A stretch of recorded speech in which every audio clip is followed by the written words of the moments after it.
1974 को एक powerful radio telescope के जरिए से एक मैसेज खला में भेजा गया जिसे एरिसीबो मैसेज भी कहा जाता है। इस मैसेज को वो बाइनरी कोड में लिखा गया जिसमें अर्थ की कुछ इमेजेस, ह्यूमन बॉडी की इमेजेस और साथ में इसके कंपोजिंग मटेरियल और अर्थ की कुछ लोकेशंस वगैरह शामिल थी। लेकिन जिस डायरेक्शन में इस मैसेज को भेजा गया वो स्टार क्लस्टर हमसे तकरीबन 25,000 नूरी साल के फासले पर था। इसी वजह से साइंटिस्ट को उम्मीद थी कि इसका जवाब जल्दी नहीं आएगा। लेकिन 19 अगस्त 2001 को वो यूके में एक क्रॉप सर्कल वो डिस्कवर होता है जिसमें तमाम इंफॉर्मेशन जो हमने अर्थ की एरिसीबो मैसेज में दी थी वही रिप्लेस होके एलियंस की उसमें क्रॉप सर्कल में हमें मिली, जिसमें एलियंस की शेप, उनका कंपोजिंग मटेरियल और इस तरह की कुछ और इंफॉर्मेशन थी। तो सवाल ये पैदा होता है कि आया कि क्रॉप सर्कल्स वो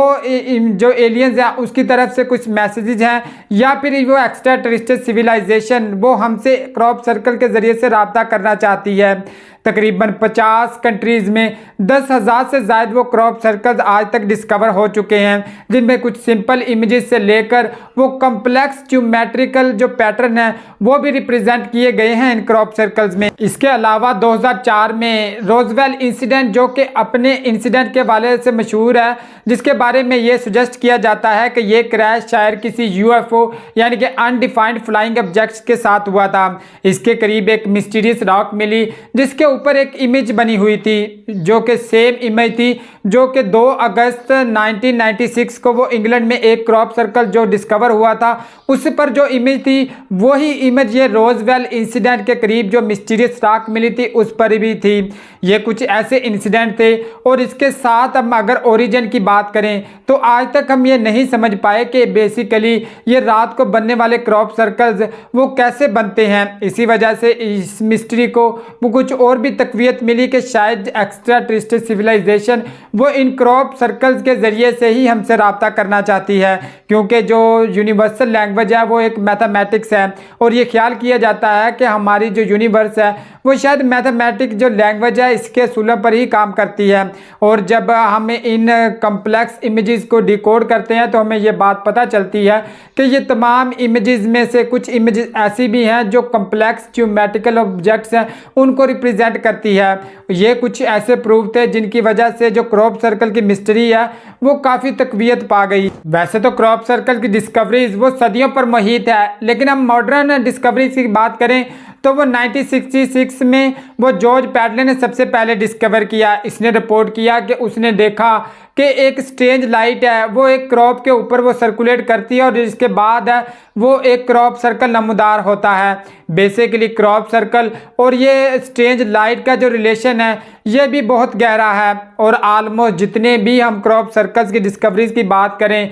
और हमने जो फुटेजेस भी कैप्चर की हैं उसमें ये स्ट्रेंज लाइट का बहुत ही रद्द अमल है। इसके अलावा वो 1991 में स्टीव अलेक्जेंडर जो कि एक फोटोग्राफर था वो मिल्क हिल इंग्लैंड में अपनी कुछ फोटोग्राफ्स है वो कैप्चर कर रहा था, जबकि इसने ये कैप्चर किया कि एक स्ट्रेंज लाइट है वो फ्लोट कर रही थी एक क्रॉप सर्कल पर और उसके बाद उसने देखा कि वहां पर एक क्रॉप सर्कल है वो नमूदार हो चुका था। बेसिकली जो क्रॉप सर्कल की मिस्ट्रीज है वो 1978 में शुरू हुई जब एक वुडन कटन पैम्फलेट पर एक स्टोरी शाया की गई जिसमें वो उन्होंने दिखाया कि कैसे एक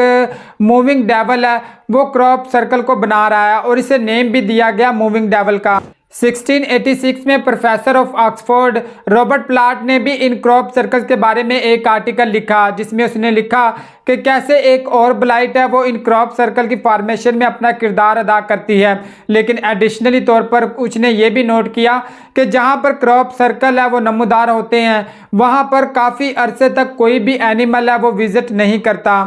कुछ लोगों के ख्याल में crop circle basically man made होते हैं, यानी कि इनको कोई इंसान ही बनाता है रात के अंधेरे का फ़ायदा उठाकर, और ऐसा एक मिस्ट्रिकल जो जवाब है वो दिया जाता है इन दो आदमियों को लेकर जिन्होंने ये प्रूव किया था कि उन्होंने कुछ क्रॉप सर्कल बनाए थे। लेकिन W.C. लेवनगुड जो कि एक फेमस रिसर्चर है उन्हें 1990s में वो ग्रांट दी गई ताकि वो इस चीज़ पर रिसर्च कर सकें कि बेसिकली ये क्रॉप सर्कल की फॉर्मेशन है वो कैसे होती है, जिसने ये नोट किया कि इन क्रॉप सर्कल की जो फॉर्मेशन है बेसिकली वो माइक्रोवेव रेडिएशंस की वजह से होती है। और साथ में इसने ये भी नोट किया कि जो affected area of crop circle होता है वहाँ पे जो क्रॉप्स होती हैं वो 5% ग्रेटर ग्रो होती हैं एज़ कम्पेयर टू जो दूसरी फील्ड्स हैं उनके मुकाबले में, जिससे ये बात वाज़ह होती है कि सारे के सारे जो क्रॉप सर्कल है वो मैन मेड नहीं होते, बल्कि कुछ और भी चीज़ें हैं जिनकी वजह से ये क्रॉप सर्कल्स हैं वो नमूदार हो रहे हैं।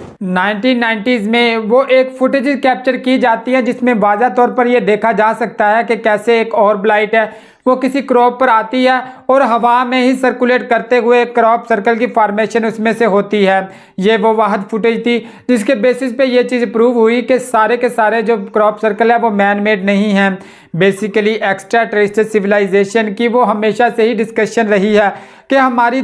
कायनात में क्या सिर्फ हम अकेले हैं जो अर्थ पर रहते हैं या कोई और एक्स्ट्रा टेरेस्ट्रियल सिविलाइजेशन वो स्पेस में किसी प्लैनेट या कहीं पर मौजूद है। इस हवाले से साइंटिस्ट हमेशा से ही रिसर्च मिशन वो तैयार करते ही रहते हैं, जैसा कि वॉयेजर मिशन और कुछ और भी मिस्ट्रीज़ हैं वो एलियंस के साथ जुड़ी रहती हैं, जैसा कि यूएफओ यानी कि अनडिफाइंड फ्लाइंग ऑब्जेक्ट्स, और इसके साथ ये क्रॉप सर्कल्स और इसके अलावा भी कुछ ऐसी चीज़ें हैं जिनके बेसिस पे ये कहा जाता है कि कोई ना कोई एक्स्ट्रा टेरेस्ट्रियल सिविलाइजेशन है वो ज़रूर एग्जिस्ट करती है। इस हवाले से अगर हम बात करें सिर्फ क्रॉप सर्कल की, तो क्रॉप सर्कल के हवाले से जो हमारे ओरिजिन यानी कि बेसिकली इसकी एग्जैक्ट वजह हम समझ नहीं पाए, जिसकी वजह से जो एलियन थ्योरीज या कॉन्स्पायरेसी थ्योरीज हैं वो दिन ब दिन बढ़ती ही जा रही हैं। जब तक हम इसके बिल्कुल एग्जैक्ट चीज़ का पता नहीं लगा लेते तब तक ये थ्योरी ज़रूर मौजूद रहेगी कि बेसिकली क्रॉप सर्कल्स है वो कौन फॉर्म करता है।